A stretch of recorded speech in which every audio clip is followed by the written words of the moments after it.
She pulled on her riding boots and wandered back out to the barn.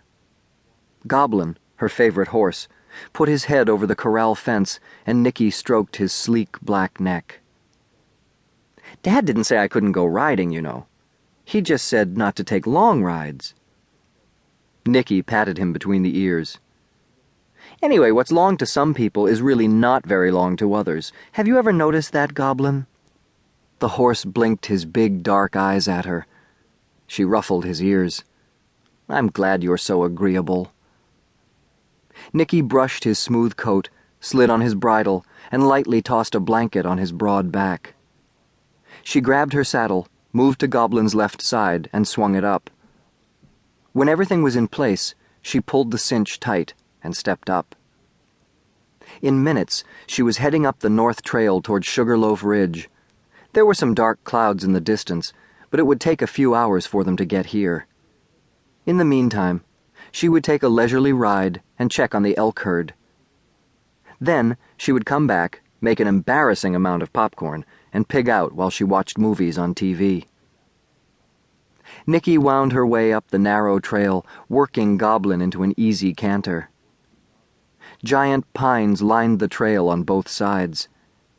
Every so often a rabbit would dart out of the brush and race alongside Goblin, then disappear back into the undergrowth. Goblin whinnied playfully each time. He seemed to enjoy the game. Several miles up, Nikki topped out on a small peak overlooking a grassy meadow. To her right were beautiful snow-capped mountains. It was peaceful here. She stopped and took a deep breath of the fresh air.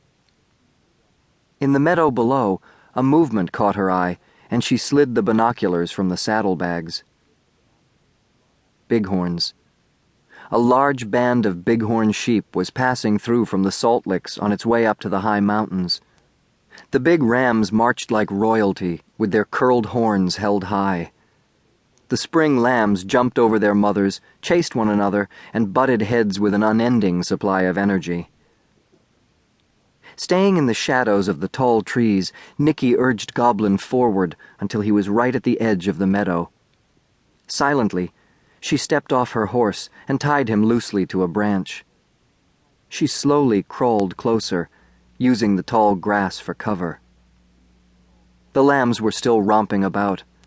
One of the mothers got tired of being hurdled and butted a little one end over end.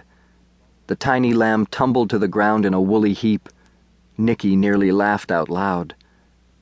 From nowhere, a rifle shot cracked the morning and echoed through the valley. The band of sheep scattered, but it was too late. A large ram fell to the ground. Nikki froze. Poachers. Through the tall grass, she watched two camouflage-colored four-wheelers drive up to the ram. Two rough-looking men jumped off and went mechanically to work, slicing and hacking at the throat of the dead animal. They were after its head. Within minutes, it was severed. Carefully, the poachers wrapped the beautiful curled horns and tied the ram's head on the back of one of the four-wheelers. Nikki held her breath. No telling what they would do if they found her there as a witness. One of the men suddenly looked in her direction. He had cold blue eyes and a pointed red beard. She tried to sink lower into the grass. The man began walking right at her. He passed so close he almost stepped on her hand. A horse whinnied. It was Goblin. He had somehow gotten loose and decided to join Nikki in the meadow. The man with the red beard grabbed the horse's reins. "Someone's out here, Frank. They probably saw the whole thing." The man called Frank finished tying the ram's head and wiped the blood off his hands. "Quit worrying, it's just a loose horse. You've been jumpy all day." The bearded man scowled. "I'll quit worrying when we close down this operation. We've got too much at stake to get caught." "We're not gonna get caught. No one lives in these mountains. There's one old hunting lodge and no people around for miles." "Then where did he come from?" Redbeard looked at the horse.